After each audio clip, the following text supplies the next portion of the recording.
지난해 12월을 지내면서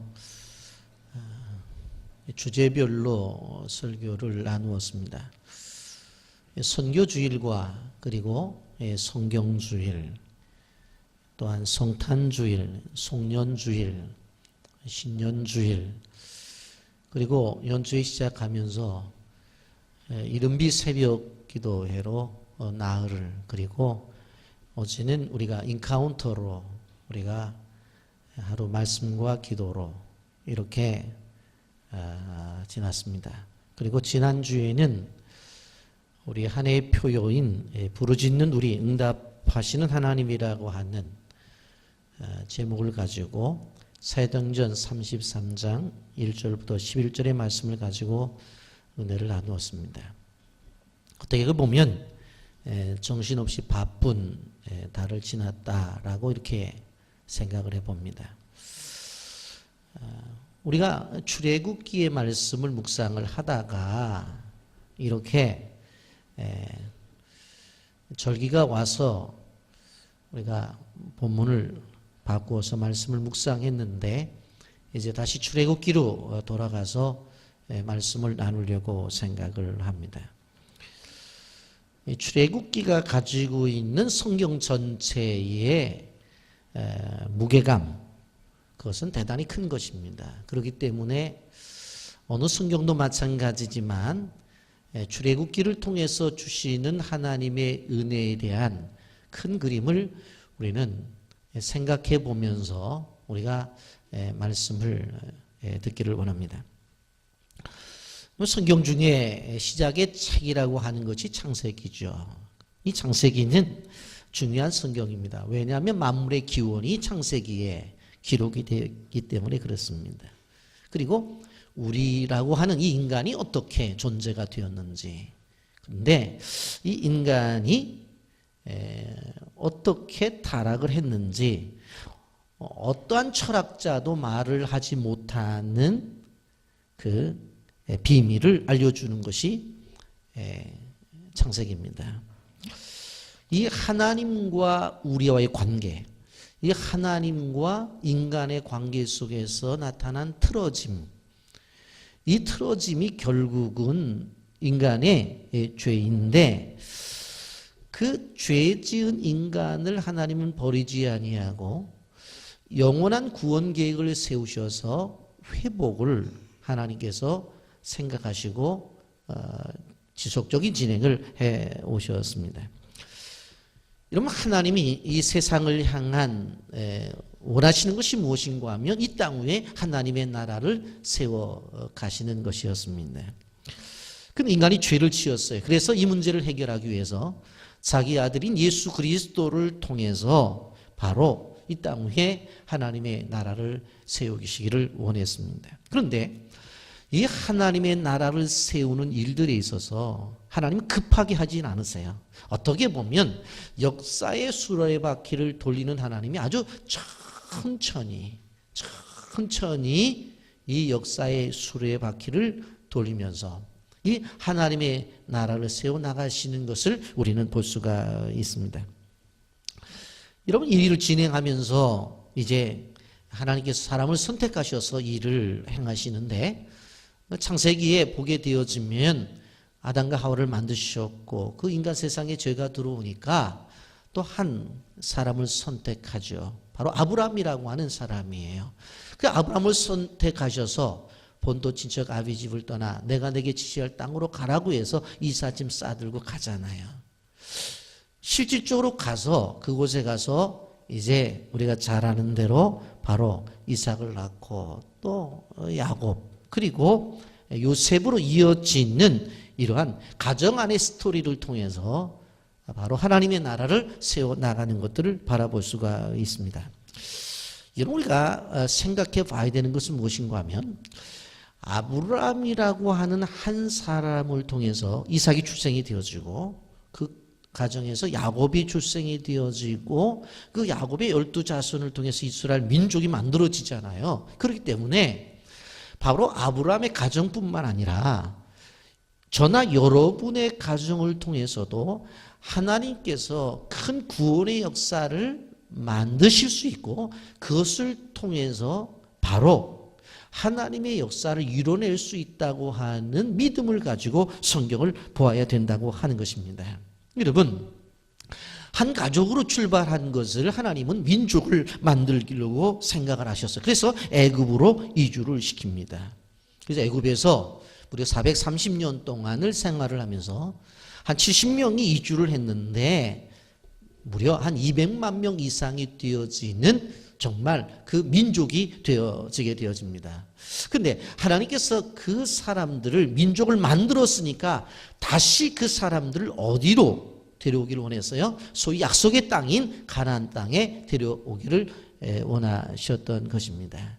근데 400년 동안 살고 있었던 사람들도 일어나기가 힘들고 또 그곳에서 종으로 부렸던 그들을 내보내기가 쉽지 않았던 것이에요. 그래서 그때 또 한 사람을 선택하셔요. 그게 바로 모세라는 사람입니다. 그래서 이 모세를 통해서 그들 민족을 이끌어내는 작업을 하시는 것을 볼 수가 있습니다. 여러분, 여기에서 우리는 또한 중요한 것을 알 수 있죠. 한 사람의 중요성, 한 사람의 중요성. 절대로 무시할 수 없는 한 사람의 중요성. 옆 사람과 인사 나누세요. 그분이 바로 집사님이십니다.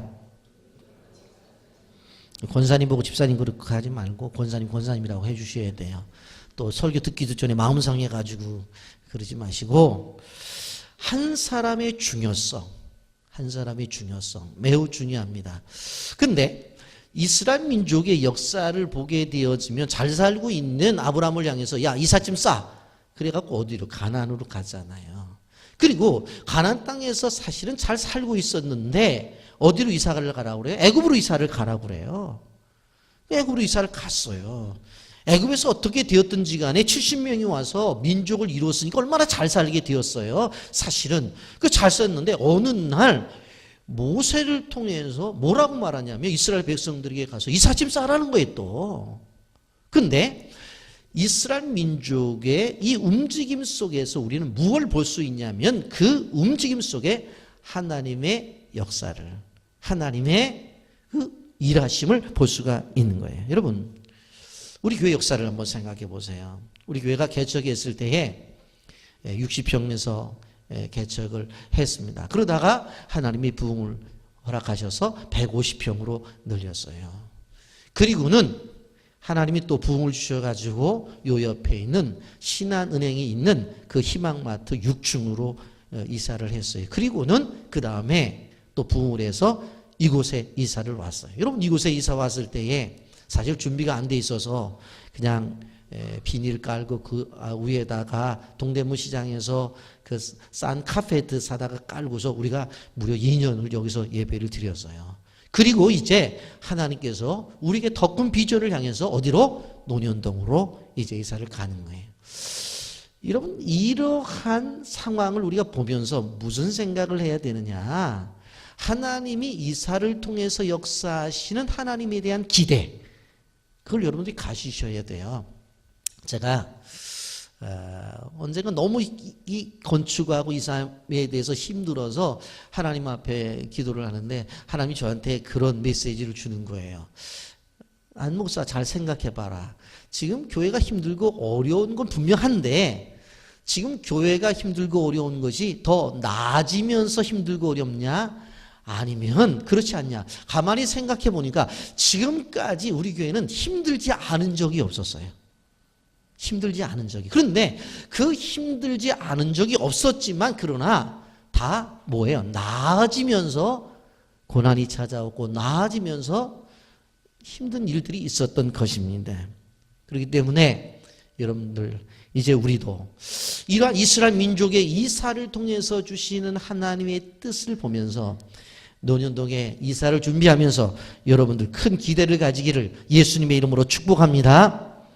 교회만 축복을 받는 게 아니에요. 그 안에 있는 중심적인 여러분들이 축복의 주인공이 된다고 하는 것입니다. 여러분, 한 400여 년 이상을 이렇게 애굽에 살고 있는데 그 사람들이 종 노릇을 했는데 그들을 내보내기가 쉽겠냐고요. 내보내라고 그러니까 안 내보내는 거예요. 그래서 하나님께서 내보내라고 한 것이 바로 애굽 사람들이 받은 재앙이에요. 몇 가지 재앙이에요? 무려 10가지 재앙이에요. 내보내라고 그럴 때 내보냈으면 재앙 안 왔죠. 재앙이 첫 번째 왔었을 때 이건 아니구나 하고 이스라엘 민족을 내보냈다라고 한다면 나머지 9가지의 재앙은 안 받았겠죠. 그런데 끝까지 고집을 피워요. 그러다가 바로 10가지 재앙을 다 맞이해요. 그런데 이 재앙을 맞이한 바로 바로를 보게 되면 왜 재앙을 맞이했느냐? 자기의 욕심 때문에 그래요. 자기의 욕구 때문에 그래요. 하나님의 뜻이 나타나면 그 뜻 앞에 순종하면 되는데 이 사람들 다 나가면 누가 종노릇을 해? 이 사람들이 다 나가게 되면 이 많은 일들을 누가 해? 안 되지 하면서 그들을 내보내지 않아요. 그러니까 결국 재앙의 강도가 점점 깊어지는 거예요. 그리고 재앙의 강도가 더욱더 심해지는 거예요. 악성 종기가 나서 생축에 죽음이 오더니 우박이 떨어져서 농작물의 피해가 오는 것입니다. 경제적인 타격을 받게 되어져요. 예? 그런데도 민족을 내보낼 생각을 안 합니다. 오늘 우리가 메뚜기 재앙을 생각해 볼 텐데 여기서도 포기를 안 해요. 그래서 그 다음에 이제 흑암의 재앙 그리고 마지막 장자가 죽는 재앙까지도 계속 이어지는 것을 볼 수가 있습니다. 만약 바로가 장자의 죽음이 왔었을 때도 포기하지 않았더라면 바로 11번째 재앙이 임하고 그것도 포기 안 했으면 12번째 재앙이 계속 임했을 거예요. 절대로 하나님과 싸워서 이길 인간은 있어요 없어요? 없어요. 어떠한 세력도 하나님과 싸워서 이길 세력은 없다는 것을 알아야 돼요. 메뚜기 재앙. 그러니까 그런 생각이 나요. 나이가 드신 분들은 경험을 했잖아요. 저도 어렸을 때에 가을철이 되면은 어떻게 되어져요? 예? 노래 가가지고 병 하나 가지고 가서 메뚜기 다 집어넣어가지고 그거 갖고 와서 메뚜기 이렇게 볶아서 먹고 그랬잖아요. 예? 웃는 분들은 다 경험이 있어요. 근데 그 정도가 아니에요. 여기는 수십억 마리 이 메뚜기예요. 이 메뚜기가 와서 곡물을 다 먹어서 지역을 황폐화시켜요. 그래서 메뚜기가 한번 지나가게 되어지면 이것은 국민의 생존권이 위협을 받는 재앙이라고 말씀을 드릴 수가 있어요.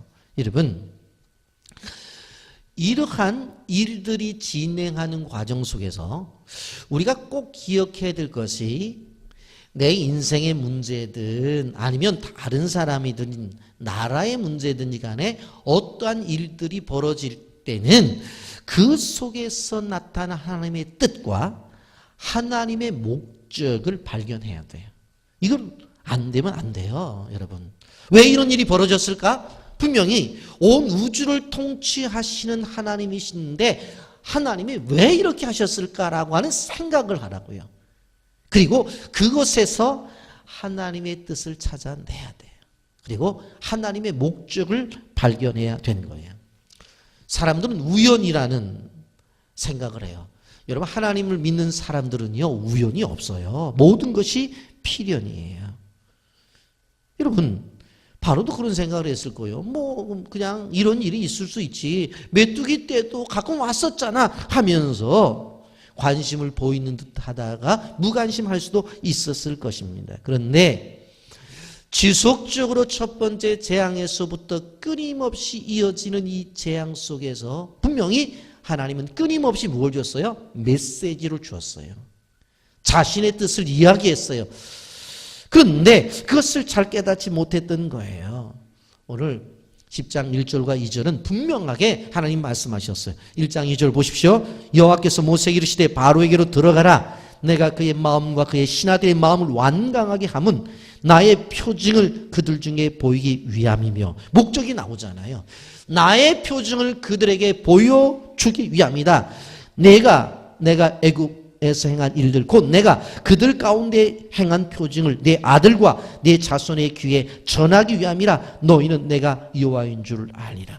이 일을 통해서 너희 자손들, 너희 자자손손 듣게 하기 위한 것이다. 그렇게 말씀하잖아요. 여러분, 이 말씀이 그대로 이루어져요. 이제 이스라엘 백성들이 40년을 지난 다음에 가나안에 들어가게 되어질 때 정탐꾼을 보내는데 그 정탐꾼을 숨겨줬던 여인이 누구예요? 라합이라고 하는 여인이에요. 이방인 여인이에요. 그런데 이 여인이 뭐라고 말을 해요? 당신들의 이야기를 들었다고 말하잖아요. 홍해를 가르고 이 광야를 지냈던 당신들의 이야기를 들었습니다. 그러니까 지금 여기 10장 1절에서 2절에서 말하는 말씀 자체가 허구가 아니에요. 이방인들도 다 그것을 듣게 되었어요. 그리고 자자손손이 듣게 되었던 거예요. 이런 올해 목회 계획을 하면서 제가 기도 가운데 한 가지 5월 달에 되면 이 부분에 대해서 강력하게 주장을 할 텐데 뭐냐면 믿음의 4대 명품 가정을 만들자. 믿음의 4대 명품 가정을 만들자. 나를 중심으로 한다면은 부모님이 예수님 믿고 내가 믿고 그리고 우리 자녀가 믿고 결혼해서 자녀 낳으면 4대예요. 생각해 보니까 그게 어려운 게 아니더라고. 보니까. 그래서 정말 우리가 경험한 하나님을 경험한 것들을 자손들에게 이야기해 줄 수 있는 그것을 이야기하는 거예요. 그래서 내가라고 그러잖아요. 내가 나의 표징을 그들에게 보여주기 위함이다. 여러분, 하나님의 초자연적인 역사라고 하는 것은 하나님의 임재의 증거예요. 그런데 하나님의 임재의 증거 자체가 내 눈에만 아니라 이방 사람들에게도 보여지고 그리고 자자손손이 그것이 들려질 수 있는 이야기가 되어져야 된다고 하는 거예요. 여러분, 이 시대를 살아가면서 여러분들이 사명을 가져야 되는 것은 무엇인가 하면 세상이 어려운 세상이라고 말을 해요. 그 속에서 견뎌냄을 보여줘야 되고 그리고 이 어려운 세상 속에서 다른 사람이 안 되는 것을 되는 것을 통해서 하나님을 믿는 사람들은 된다는 걸 세상에 보여줘야 돼요. 아멘입니까? 이게 우리 사명이에요. 우리가 하나님의 자녀라면서. 그렇다고 한다면 남들은 힘들고 견디고 못 산다고 할 때에 우리는 사는 모습을 보여줘야 되고 남들이 안 된다고 할 때에 되는 것을 통해서 하나님의 자녀됨 그것을 세상에 보여줘야 돼요. 그리고 나중에 그것을 자자손손 이야기해 줘야 돼요. 이 어려울 때에 하나님이 우리 가정을 이렇게 축복해 주셨다. 이 사람들이 고통을 느낄 때 우리는 그 속에서 찬송가 주 안에 있는 나에게 딴 것이 있으랴 찬송을 부르면서 견뎌냈고 이렇게 가문을 이뤄냈다라는 것을 이야기해 줘야 되는 거예요.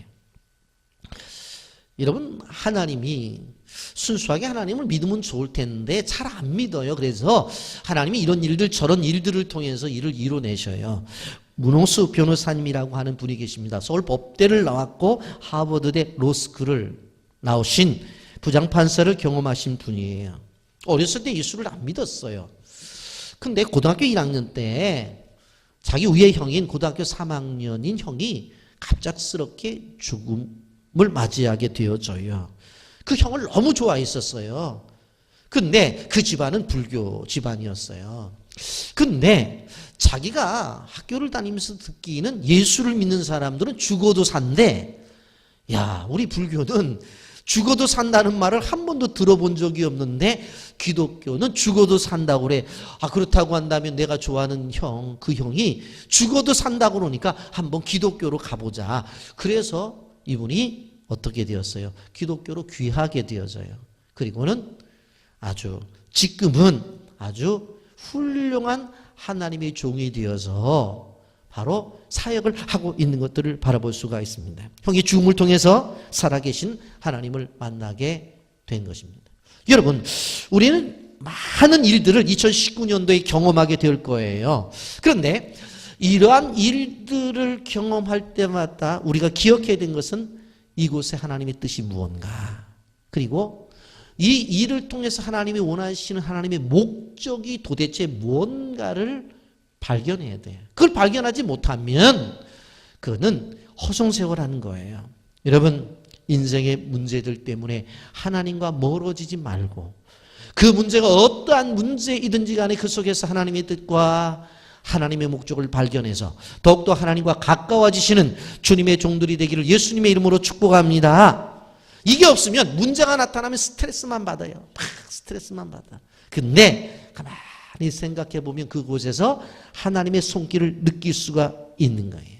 그러면서 한계를 느끼면 하나님 찾는 거예요. 내 힘으로 안 되면 하나님 찾는 거예요. 내 능력으로 안 되면 하나님을 찾는 거예요. 여러분, 하나님께서 우리 인생을 향해서 문제를 출제하셔요. 그러면 그 안에서 답을 찾아야 되는데 우리가 그 문제 붙잡고 너무 힘들다고만 하지 말고 그 안에 그 문제 속에 답을 가지고 계신 하나님을 발견하시기를 예수님의 이름으로 축복합니다. 여러분, 7번째 재앙 때에도 하나님께서는 바로왕에게 세운 이유를 알려주셔요. 출애굽기 9장 16절인데 내가 너를 세웠음은 나의 능력을 내게 보이고 내 이름을 온 천하에 전파되게 하려 하였습니다. 이 재앙을 통해서 하나님이 주시는 것은 뭐예요? 능력 보이고 그 다음에 하나님의 이름 전파, 이것을 이야기하는 거예요. 그런데 바로는 그걸 인정을 안 하려고 그래요. 자신의 능력을 자꾸 이야기해요. 그리고 자신의 이름을 자꾸 드러내려고 하는 것을 보게 되어집니다.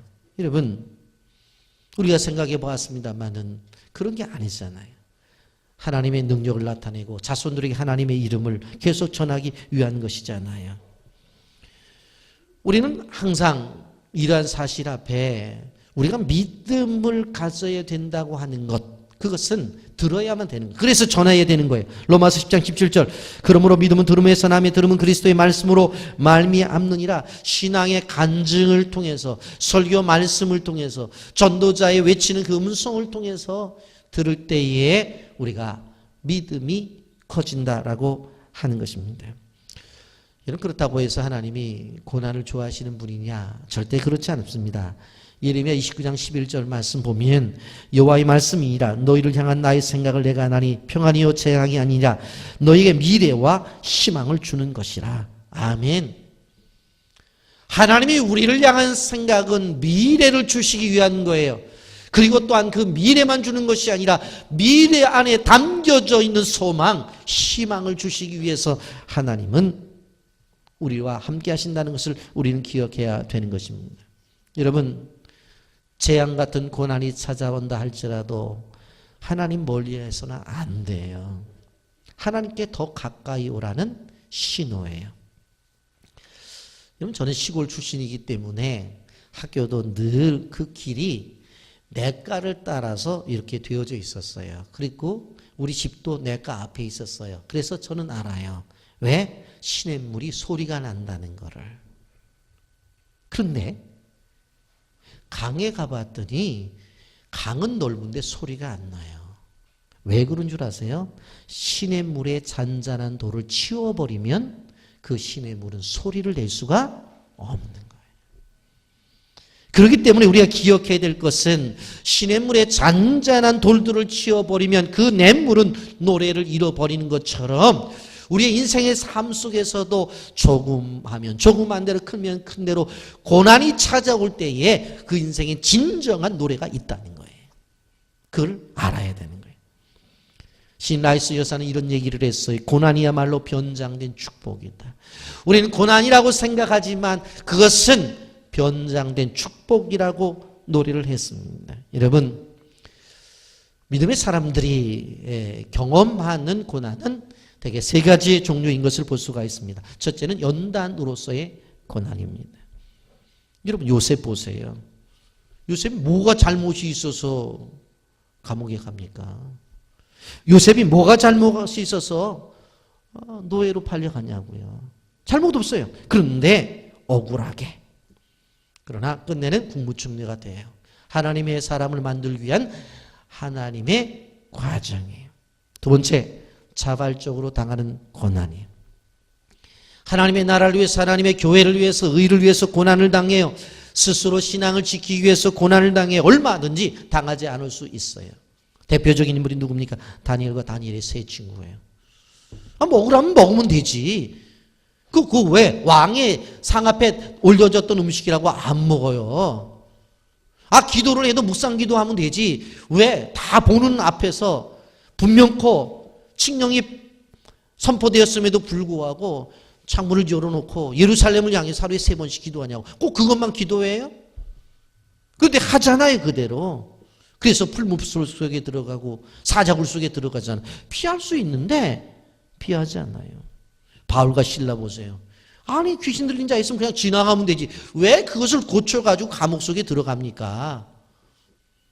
스데반 보세요. 죽어야지만 뭐 하나님 믿는 거예요? 그런데 돌에 맞아 죽잖아요. 피할 수 있음에도 불구하고 피하지 않고 자원에서 고난을 경험하는 자발적으로 당하는 고난도 있습니다. 세 번째, 징계로서의 고난입니다. 죄를 지음으로 당하는 고난입니다. 다윗입니다. 가늠했다가 결국 그때 낳은 아들은 죽고 맙니다. 요나가 하나님의 말씀을 어김으로 말미암아 물고기의 뱃속으로 들어가요. 그런데 우리가 연단으로서의 고난을 받든지 아니면 자발적으로 받는 고난을 받든지 징계로서의 고난을 받든지 하나님께서 우리 모두에게 공통적으로 주는 것이 있어요. 여러분 히브리서 12장 8절 징계는 다 받는 것이오늘 너희에게 없으면 사생자의 친아들이 아니니라. 어떠한 고난이든지 간에 다 있는 거예요. 잠언서 3장 12절 말씀 대저 여호와께서 그 사랑하신 자를 징계하시기를 마치 아비가 그 기뻐하는 아들을 징계함과 같이 하시느니라고 그랬어요. 히브리서 12장 10절 그들은 잠시 자기의 뜻대로 우리를 징계하거니와 오직 하나님은 우리의 유익을 위하여 그의 거룩하심에 참여하게 하시느니라. 고난을 통해서 우리가 거룩한 존재가 되어지는, 고난을 통해서 정말로 우리가 깨끗한 사람으로 바뀌어진다라고 하는 것입니다. 여러분 그러므로 고난은 우리가 피할 것들이 아니라 찾아오는 고난을 믿음으로 견뎌내고 이겨내야 될 것이라고 하는 것입니다. 여러분 연초부터 애굽에 내리는 재앙처럼 어려움과 고통에 계신 분들이 있습니까? 여러분 이 고난을 피하는 것이 아니라 이 고난을 통해서 하나님의 살아계심을 알리시기를 예수님의 이름으로 축복합니다. 그리고 이것을 견뎌내고 그 자손들에게 간증을 통해서 신앙의 유산을 물려주는 믿음의 가정들이 되기를 바랍니다. 여러분 그런데 이러한 문제들이 나타났을 때에 어떻게 해야 돼요? 이 문제의 원인이 무엇인지를 발견해서 그 문제를 해결해야 된다고 하는 것입니다. 아, 나에게 왜 이런 문제가 나타났지? 그렇게만 생각하지 마시라는 거예요. 여러분 고난을 당하게 되어질 때 주변 사람들이 수군거리기도 해요. 다른 사람들이 갖가지 말을 해요. 그런데 거기에 너무나 예민하게 여러분 개의치 마세요. 그냥 하나님이 뜻을 찾고 그 원인이 잘못된 것들이 있다면 그것을 끄집어내서 버려야 된다고 하는 것입니다. 3절 이하에 쭉 보게 되어지면 모세와 아론이 바로를 찾아가서 이야기를 하죠. 세 가지로 이야기를 하는데 언제까지 이렇게 겸손하지 않고 이렇게 교만하겠느냐.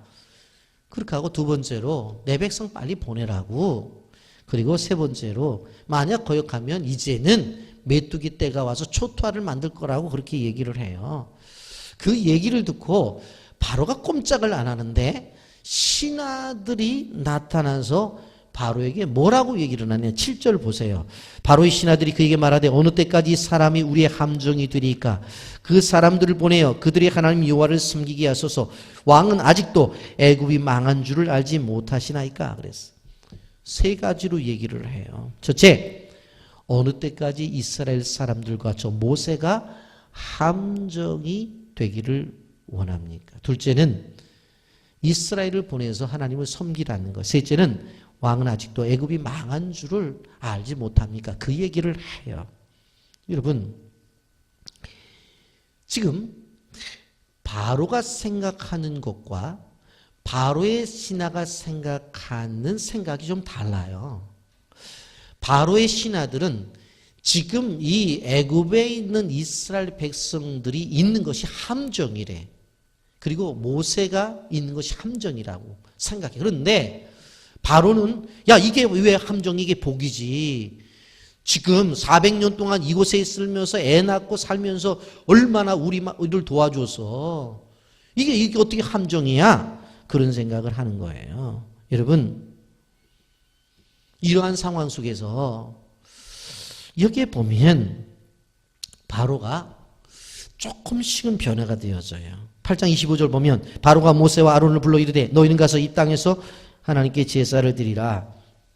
여기 보면 이 땅에서 너희 하나님께 제사를 드리라. 이건 혼합주의입니다. 이 땅에서. 이 땅이 어떤 땅입니까? 바로 우상의 땅이에요. 우상의 땅에서 뭐예요? 예배를 드리라고 하는 것입니다.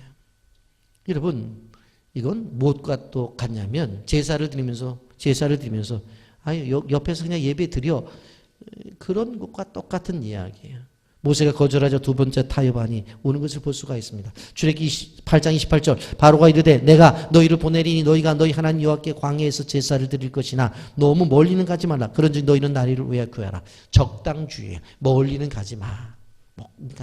그런데 그냥 예배는 드려. 예수는 믿어. 근데 무슨 주일날 낮에만 한번 나가면 되지. 뭐 저녁 예배, 수요 예배, 금요 기도에 더군다나 뭐 이 바쁜 세상 새벽 기도에 뭐 그렇게까지 할 필요 있냐? 적당하게 그냥 믿으면 되는 거지. 적당하게. 주일날 결혼식도 있으면 가고 그냥 아유 하는 거지. 그 뭐 꼭 주일을 그렇게 지켜야 되느냐? 적당주의예요, 적당주의. 세 번째, 신하들의 말을 듣고 세 번째 타협안을 해요. 출애굽기 10장 11절. 그렇게 하지 말고 너희 장정만 가서 여호와를 섬기라. 이것이 너희가 구하는 바니라. 이에 그들이 바로 앞에서 쫓겨나니라. 장정만 가서 예배를 드리고 너희들은 여기 앉아 있으래. 뭐야? 가족들을 볼모로 잡고 이야기하는 거. 개인주의입니다. 그냥 뭐 장정만 가서 예배 드리면 되지 뭐.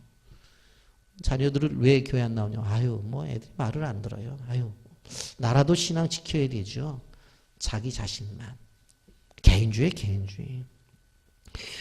여러분, 바로를 통해서 우리가 볼 수 있는 것이 뭐라고요? 혼합주의와 적당주의와 개인주의. 오늘날 이 시대 속에서도 신앙인들이 바로 이렇게 혼합주의와 적당주의와 개인주의로 뭉쳐져 있는 경우들이 많아요. 그래서 정신 차려야 됩니다. 왜 그래요? 아직도 바로는 물질과 권력을 놓지 못하기 때문에 그래요.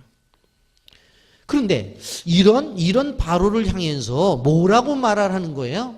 지금 그 신하들은 지금 이스라엘 백성들이 함정이라는 거예요. 함정. 유익이 아니라 함정이라고 하는 거예요. 여러분이 잘 아는, 나이 드신 분들은 좀 잘 아는 혜은이 씨라고 하는 분이 계십니다. 당신은 모르실 거야. 뭐 감수광 이래서 히트곡을 많이 내신 분이신데 그분이 지금은 권사님이십니다. 제2의 인생을 찬양 사역자로 살고 계셔요. 근데 너무 잘 되는 거예요. 노래를 부를 때마다 히트를 치고 뭐 인기 순위에 오르고 하나님을 버렸어요. 근데 사실 할아버지가 장로님이셨는데 이 손녀딸을 낳았을 때 많이 하나님 일을 해달라고 기도를 했단 말이에요. 그런데 뭐 세상에 부귀가 오고 돈이 오니까 다 버리고 그렇게 생활을 했어요. 그런데 바로 그렇게 사랑하던 친정 어머니가 갑자기 돌아가시고 남편이 사업에 실패를 해요. 그리고 수술을 해요. 우울증이 찾아와요. 자살 충동에 시달려요. 그가 이래서는 안 되겠다 해서 바로 예배에 회복을 해요. 그래서 주일 낮 예배뿐만 아니라 주일 저녁 수요일 예배 금요 새벽 기도에 남편과 함께 나가면서 온전한 회복이 되어서 지금은 찬양 사역자로 수고하고 계십니다. 여러분, 그의 인생에 있어서 인기는 함정이었어요. 그의 인생에 있어서 들어온 돈이 함정이었어요. 아마 그런 상태로 계속 유지가 되었다고 한다면 그가 교회에 다시 나와서 권사로 임직을 받을 수 있었을까? 지금도 인기몰이에 나갔었을 거예요. 그렇다면 아직도 세상의 노래를 불렀을 거예요. 그런데 지금 어떻게 해요? 모든 것들을 버리고 그 함정에서 빠져나와서 하나님을 찬양하는 찬양 사역자가 되었어요. 그에게 있어서 인기는 함정이, 돈도 함정이었어요. 여러분, 우리가 알아야 될 것은 바로가 이것을 알았어야 돼. 그런데 그에 바로 신하들이 가르쳐 주는 거예요. 200만 명이가 되어지는, 그래서 우리의 땅에서 도와주고 있는 저들이 함정입니다. 빨리 깨달아 알라는 거예요. 빨리 깨달아 알라는 거예요. 여러분, 우리는 기억해야 될 것이 무엇인가 하면, 하나님은 우리에게 메시지를 주실 때에 나의 인생을 통해서도 이지만 다른 일들을 통해서도 끊임없이 메시지를 주세요. 사람을 통해서도 말씀을 하세요. 그래서 그 음성을 듣고 우리는 나가야 된다고 하는 것입니다. 근데 설교 말씀은 하나님의 말씀이고, 내 주변에서 일어나는 그러한 상황들을 메시지화 시키는 일들에 대해서는 우리가 약한 것 같아요. 절대로 그래서는 안 돼요. 내 일이든 다른 사람의 일이든 그 속에서 하나님의 뜻을 찾고 하나님의 목적을 찾아야 돼. 그리고 그것을 내가 받아들여서 이것이 은혜의 열매를 맺어야 되는 거예요. 여러분, 전신마비 미식축구의 영웅 스콧 브룸필드라고 하는 사람이 있습니다. 이 사람이 경기장에 나가면 관중들을 매료시켜요. 사람들은 어떻게 경기를 저렇게 재밌게 만들면서 또 우승으로 이끌어낼 것인가? 단순히 이기는 것이 아니라 경기를 재밌게 만들어내. 그래서 천재적인 선수라고 그랬어요. 어느 날 불행이 찾아왔어요. 삼쿼터 경기를 남기고 있는 상태 속에서 선수끼리 부딪혀서 목뼈가 부러져요. 그리고 전신마비로 대학병원에 가서 수술을 받게 되어져요. 담당 의사는 그에게 이야기를 해요. 당신은 앞으로 운동이 아니라 걷지 못할 것입니다. 지금까지 풋볼 선수로 인생이 보장이 되어 있었고 그에게는 영화가 그에게 준비가 되어져 있었는데 이제 모든 것을 포기해야 되었어요. 수술을 마친 다음에 의사가 누구도 면회가 안 된다고 그렇게 면회 사절이라는 패를 병원 앞에 붙여놨어요. 그런데 이틀째 됐었을 때에 30대 후반에 어떤 남자가 와서 문을 두드려요. 브룸필드의 아내가 누구냐고. 브룸필드를 면회할 사람이 하나 있다고. 병원에서 면회가 허락이 안 된다고. 꼭 해야 된다고. 누구냐고. 우리 아들이라고. 너무나 애걸복걸을 해요. 우리 애가 백혈병을 앓고 있는데 3개월밖에 살지 못한다는 사형 선고를 받았습니다. 그런데 평소에 브룸필드를 너무 좋아해서 한 번은 만나서 브룸필드를 위해서 기도해 주겠다고 요청을 하니까 허락해 주십시오. 브룸필드의 아내가 듣고 보니까 병원에서 면회를 허락하지 않았지만 3개월밖에 남지 아니한 이 어린 아이가 그렇게 요청하니까 그렇게 하라고 면회 허락을 받았어요. 휠체어를 밀고 아버지가 와요. 이 어린 아이가 바로 브룸필드와 만나서 이야기를 해요. 이 나이 몇 살이냐? 8살이에요. 그런데 아저씨, 저는 백혈병을 앓고 있어요. 그리고 병원에서는 3개월밖에 못 산다고 해요. 그런데 저는 제가 브룸필드 아저씨를 너무너무 좋아해요. 그러면서 제가 브룸필드 아저씨의 바로 완전한 치료를 위해서 기도를 해주고 싶어요. 그러니까 이 브룸필드 선수가 어린아이가 그렇게 요청하는데 뭐라고 말하겠어요. 그래 기도하자. 그리고 기도를 했어요. 그런데 이 소년의 기도가 너무나 간절한 거예요. 하나님, 우리 브룸필드 아저씨를 살려주세요. 그리고 다시 운동장으로 나갈 수 있도록 해주세요. 그러한 기도를 하는 중간에 이 브룸필드의 눈에서 눈물이 솟구쳐요. 자신의 교만했던 삶, 감사할 줄 모르고 살았던 무례한 삶, 그리고 병원의 이야기만 듣고서 좌절하고 포기했던 자신의 인생을 던져버렸던 자신의 삶이 너무나 괴로운 거예요. 갑자기 회개 기도가 터졌었어요. 그 어린 소년, 8살 소년에게 약속을 해요. 내가 내년에 신시내티로 돌아가서 다시 선수로 뛰게 된다고 하면은 내가 너를 초청할 것이다. 그때까지 건강하거라. 그리고 내가 선수가 되었을 때에 네가 응원을 와야 된다. 네가 분명히 건강하게 해달라고 기도를 했지 않았냐. 그래서 하나님이 그 기도를 들어주셔서 나로 다시 운동선수로 뛰게 한다면 네가 기도했으니까 네가 와서 나를 응원해 줘야 된다. 그 아이는 3개월밖에 살지 못한다는 아이였어요.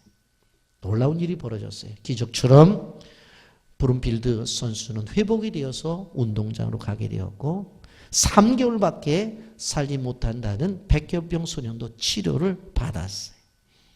그리고 백혈병 소년에서 나온 그 소년이 바로 그 브룸필드 선수가 운동할 때 와서 두 손을 들고 소리를 지르면서 응원을 하는 결과를 낳았어요. 이 브룸필드가 뭐라고 얘기를 합니까? 나의 여생은 병든 아이들을 위해서 평생 나는 헌신할 것입니다. 특별히 풋볼을 사랑하는 어린 아이들을 나는 도울 것입니다. 여러분, 그들을 향해서 사랑과 치유를 증거할 것입니다. 여러분, 우리 인생의 삶 속에서 끊임없이 수많은 사건들을 통해서 하나님이 말씀하세요. 그것을 메시지화해서 우리가 들어야 되는 거예요. 우리가 생각해 봐야 되는 것이 무엇인가 하면 지금 바로의 이야기를 하고 있는데 이것이 남의 이야기가 아니에요. 오늘날 현실 속에서 나에게 주는 메시지예요. 이런 수많은 일들이 우리 주변에 있기에 우리는 우리 주변에 일어나는 일들을 메시지화해서 우리가 들어야 되는 것입니다. 영상 보고 말씀을 계속하겠습니다. 2003년 스터지 웨버 증후군이라는 희귀병을 가지고 태어난 은총이. 얼굴과 온 몸이 검붉은 혈관종으로 뒤덮이고 뇌가 돌처럼 굳어가는 병. 생후 3개월부터 시작된 심한 경기로 인해 은총이는 오른쪽 뇌 절제 수술을 받았다.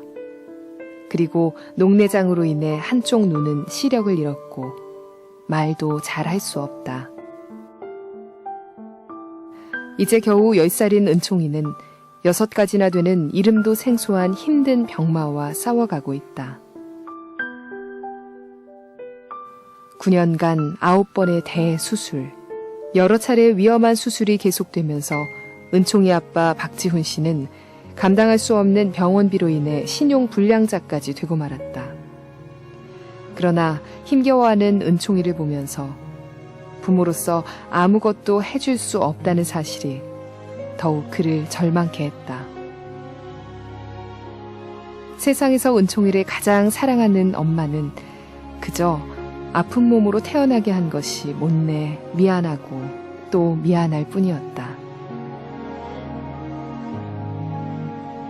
하나님 앞에서 수없이 울던 지난날 그 절망의 끝에서 아버지는 달리기를 시작했다. 눈에 넣어도 안 아픈 내 아이 은총이를 위해서라면 아버지는 뭐든 하겠다고 결심했다. 전신마비 아들과 함께 철인 3종 경기에 나선 미국의 리겐딕 부자를 알게 된 박지훈 씨는 자신도 은총이와 함께 철인 3종 경기에 도전했다.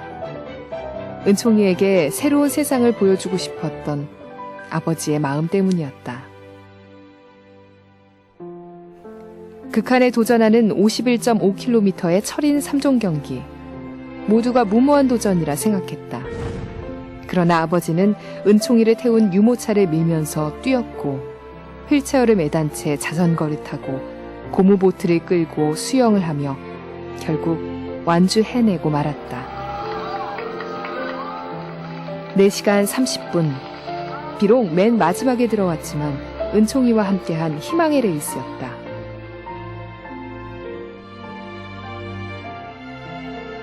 태어날 당시 1년밖에 살지 못한다는 은총이가 어느새 10살이 되었다.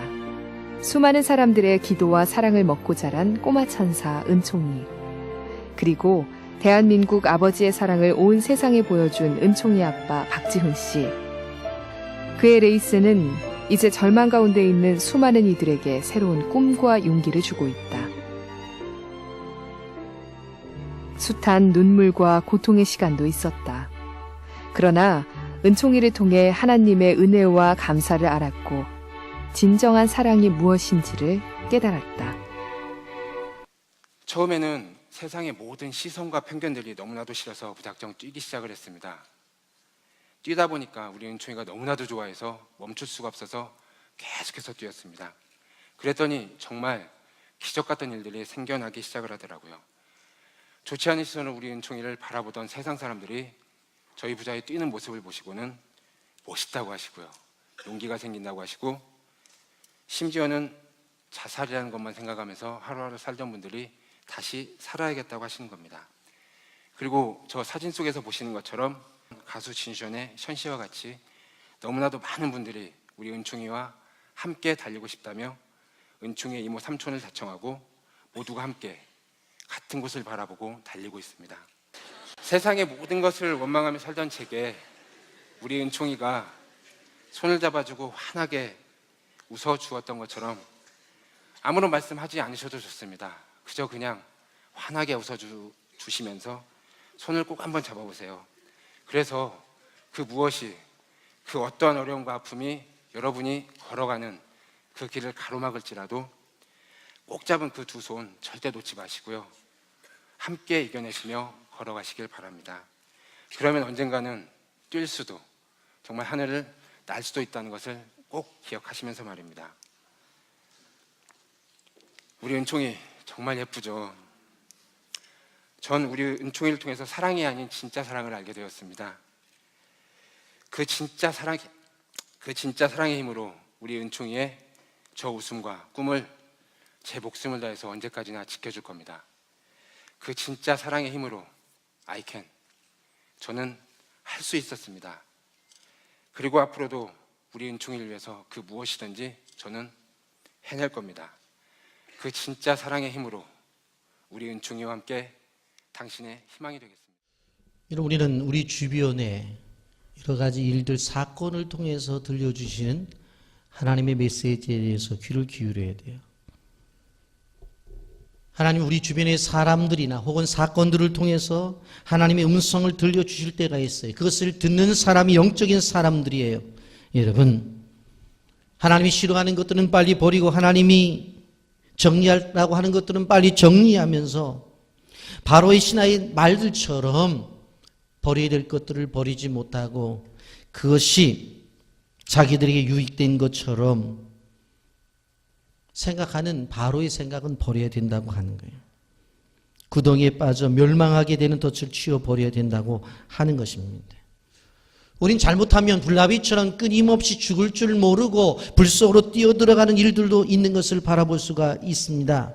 여러분, 문제를 만난다면 그 문제를 해결해야 되고 또 하나 기도해야 된다고 하는 것입니다.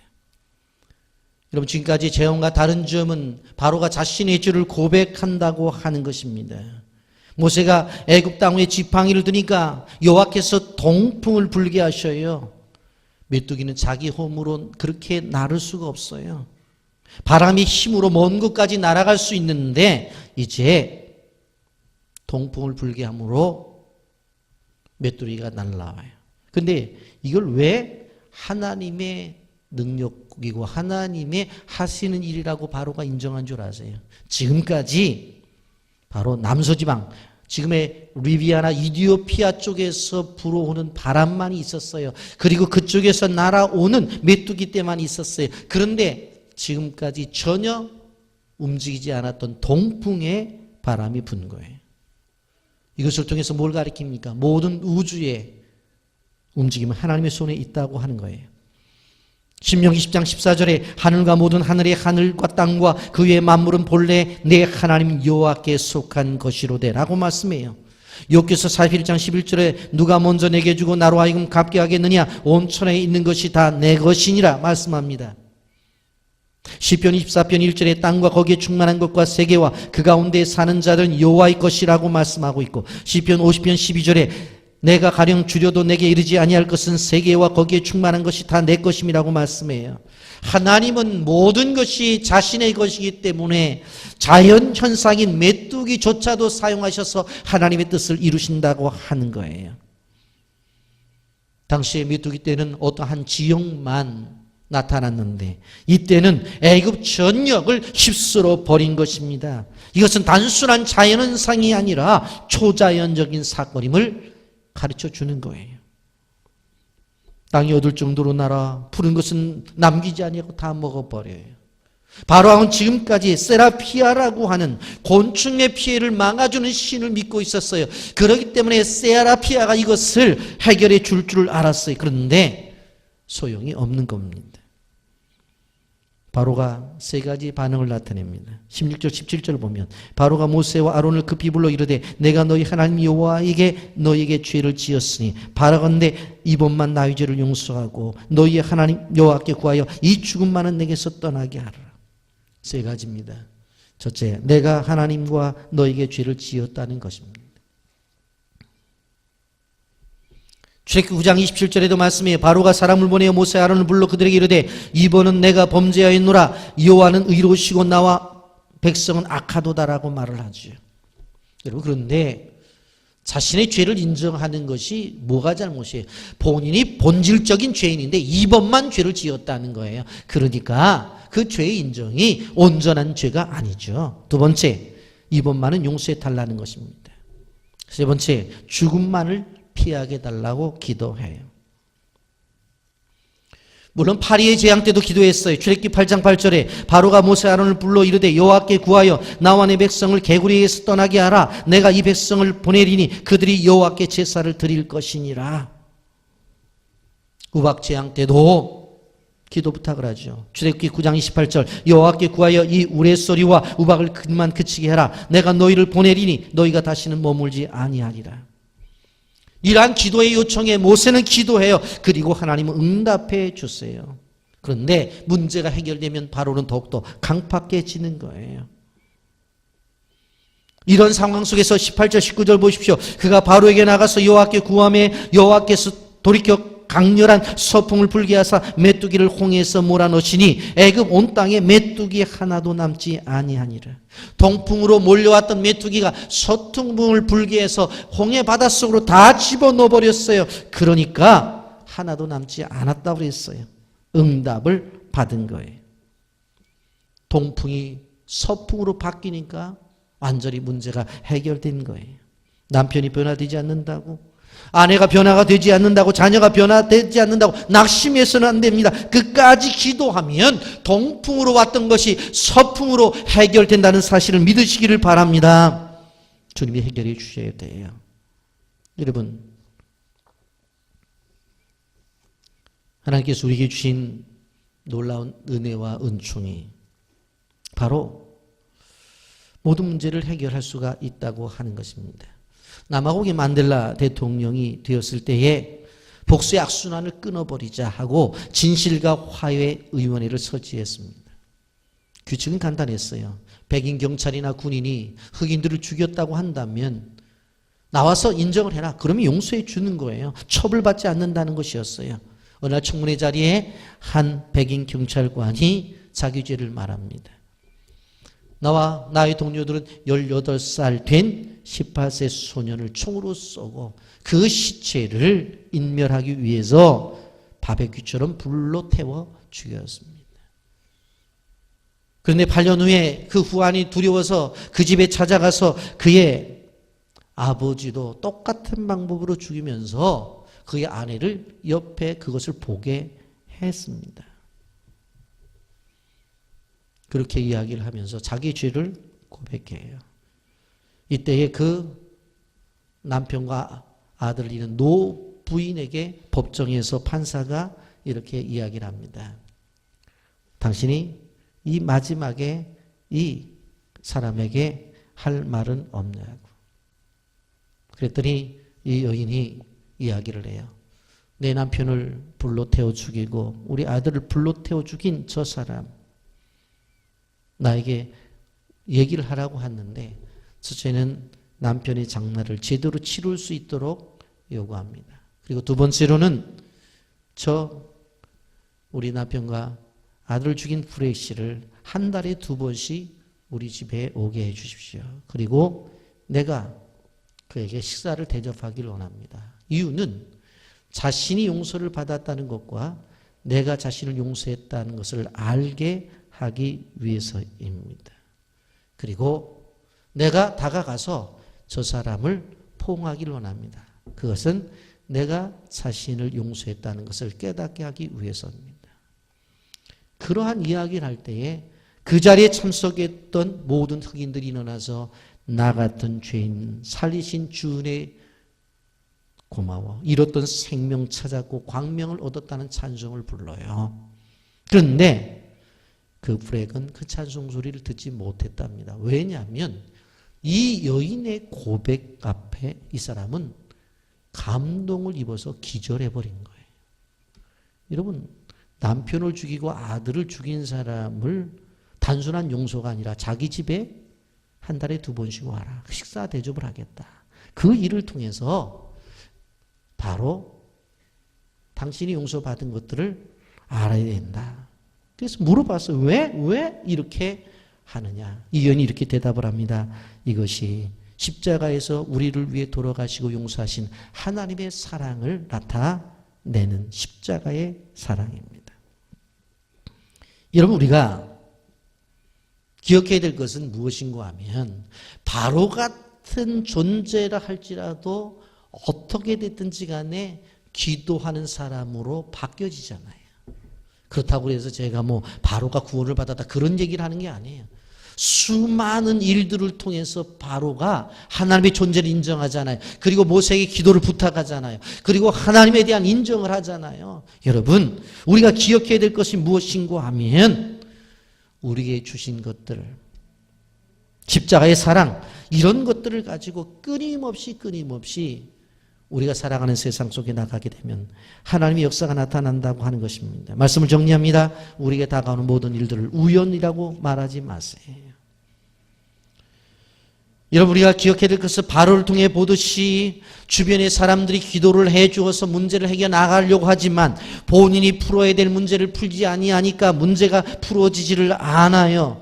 본인이 하나님과의 관계 속에서 문제를 해결하지 않으면 완전한 해결이 될 수가 없어요. 포기할 건 포기해야 돼요. 버릴 건 버려야 돼요. 궁극적으로 무엇이 문제인지를 알아서 그것을 해결해야 돼요. 그런데 바로는 자기가 해결하려고 하지 않고 모세와 아론에게 부탁을 해요. 그러니까 계속 문제가 나타나는 거예요. 여러분, 우리의 삶 속에 나타난 고난 다 재앙이라고 말할 수는 없습니다.